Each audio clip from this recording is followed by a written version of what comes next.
everybody. Welcome back to the High Roller Sports Betting Podcast with Coach and T here. Today we're going to talk a little NFL football.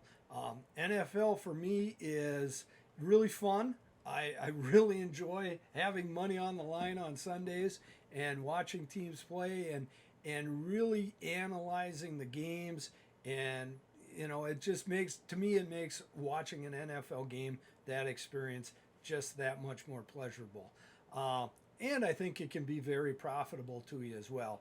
And what T and I are going to talk about today is really some of the preseason numbers that we see of teams that are going to win the division, or what their odds are to win the division, and some overall over and under numbers for their win totals as well. I think there is some value out there that you can find, but once again, these are areas where you really want to shop lines, don't you, T? Yeah, absolutely. You know, you really want to check your casinos out, see which ones are giving you the best lines possible so that you can maximize your profits on this, because it is an area where you will see a lot of difference from casino. Well, you won't see a big difference, but you will find some difference from casino to casino. And a little bit about how I break things down. I do my own power rankings. I do each team, and what I really take into consideration, I think some of the big factors. Number one, quarterback. Quarterback in the NFL is a lot. You're just not going to win ball games in the NFL if you don't have a quarterback that can flat out play. Another thing I take into considerations are the offensive and defensive line. Well, I take overall talent into consideration. In today's game, I really feel it's, do you have a quarterback? Can you protect the quarterback? Can you get after the quarterback? And I think everything else falls into play. Coaching staffs and their continuity with the front office, I think, comes into play as well. But I've seen great quarterbacks. You know, Tom Brady throughout the years has had good talent at his pass catching spots. But, you know, it was James White who set Super Bowl records when they played in the Super Bowl and came back on Atlanta. So I've seen, good NFL players become great NFL players, especially when they got the right play caller and the right coach. D, a little breakdown on how you break things down. Just kind of hit the high points. So I do it a little bit differently. Some of the things that I really take into consideration, I agree with the quarterback, O-line, D-line being very important in the NFL. One of the things that you always hear is you can't handicap turnovers, and while that's true, to me, because so many games in the NFL are decided by one score or around one score, Yeah. If you turn the ball over and you have players who are more likely to turn the ball over, that's something I take into account. Another one, penalties. And a lot of that goes back to like coaching staff and discipline and stuff like that. But if you're a highly penalized offense, penalties just kill drives. Yeah, I agree. So it's tough to put up those points if every time you go on a drive, all of a sudden there's a hold, 10-yard penalty. Now you're 1st and 20 instead of 1st and 10 or 2nd and 6 or 7 if you run the ball. But then skill position I think is important. But I think, to your point, the quarterback can really make the wide receiver group. Yeah. The O-line can really help with all that as well, because if you give a quarterback time, a lot of these guys are talented. I mean, and we'll get into it, I mean, Justin Fields in Chicago is talented, but he's always running for his life. Yeah. That leads to him having more interceptions than touchdowns. Yeah, I would agree with that. And we'll get into each one of those areas specific. Well, get into more detail as we go along with this podcast. So why don't we start out looking at the AFC North? T, what are your thoughts on the AFC North? So Cincinnati Bengals they lost in the Super Bowl last year, but still made the Super Bowl. Yeah. All credit to them. And they've addressed, or at least semi-addressed, their biggest problem, and that was the offensive line. Yeah, I agree. Joe Burrow is one of those guys, you give him time, he can really pick apart a defense with the weapons that they have. Yeah. Baltimore was hurt last year. Yeah. They faced a ton of injuries. Lamar Jackson is back.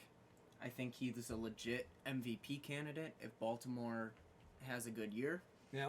I know we differ on Lamar a little bit, but I mean, I like their line. Yeah. I like what they've done defensively if they can stay healthy. And both the Ravens and the Bengals come in on top there with about an over-under of about 9.5. Mm-hmm.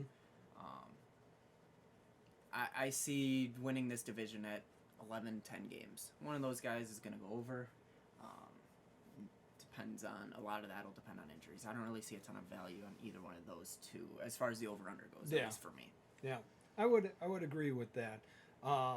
My thoughts on the division, I definitely think it's the Ravens to lose. I thought last year, I have a lot of respect for Harbaugh as a head coach, and I thought he made some moves last year that actually cost his teams, and that opportunity twice played analytical and went for two instead of just it was a sending it to classic case of following the analytics but not taking situation into account.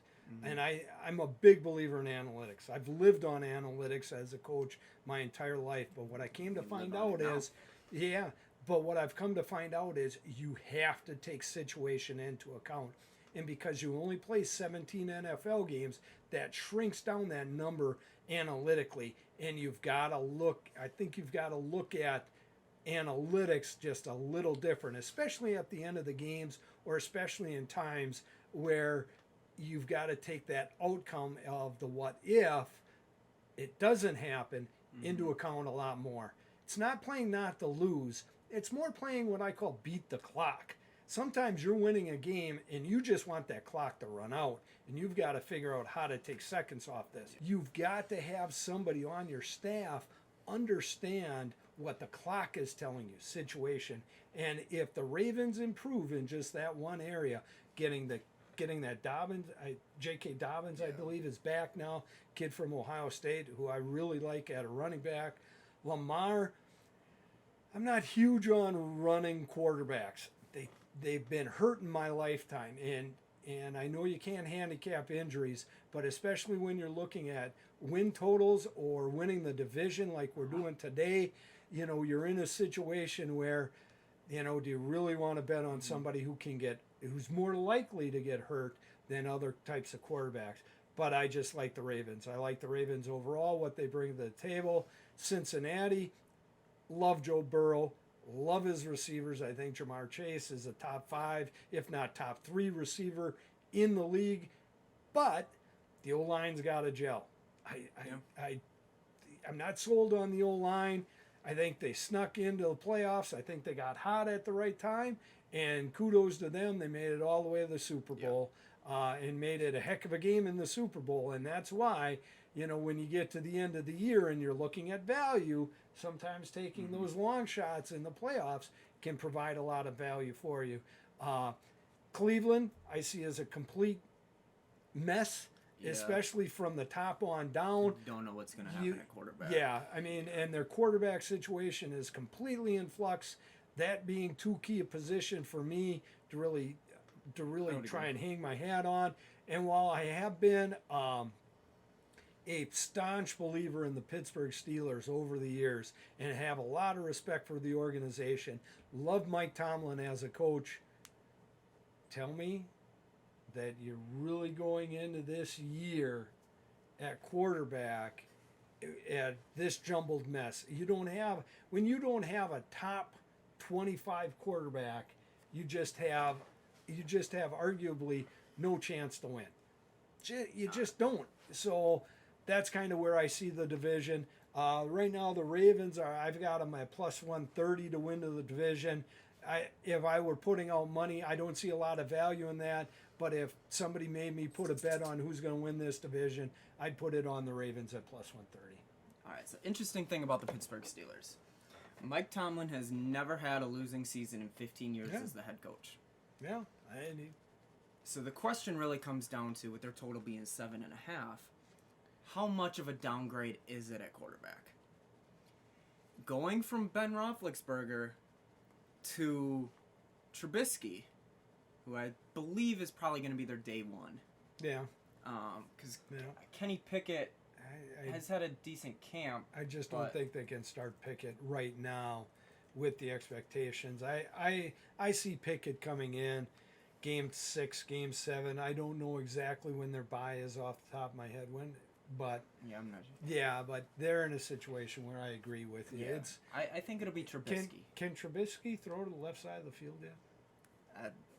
I don't know, but I also think Trubisky caught a lot of heat in Chicago for stuff that wasn't necessarily his fault. I agree, and that's coming from a Packer fan. Yeah, but back to with the Steelers, if Tomlin hasn't had a losing season and their quarterback play isn't all that much of a downgrade, 7.5, 8 wins to be a 500 team. Yeah. I mean, if they end 9-8, 8, 9, 9 and 8. I could see mean, that. There's a little and if value we think there. that 11 could potentially win this division.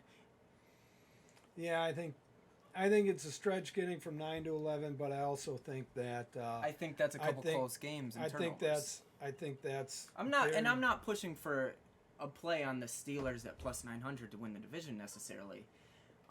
It's just an interesting thing that with an over-under of 7.5, playing 17 games. Yeah, Mike Tomlin's never gone under 500, and that's definitely something. I mean, that stat. Shoot, the Ravens are 21-0 in their last 21 preseason games, and now they're not even playing their starters, and they're still winning. Yeah. So what are they now? 19-2. 19-2 ATS. Yeah. That's Yeah. crazy. I don't give away preseason games, but bet the Ravens.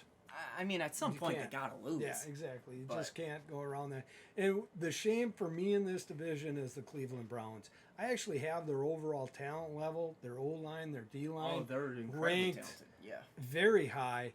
It's just that the mess they have at quarterback, the mess they're going to face with what decisions their front office has made, it's just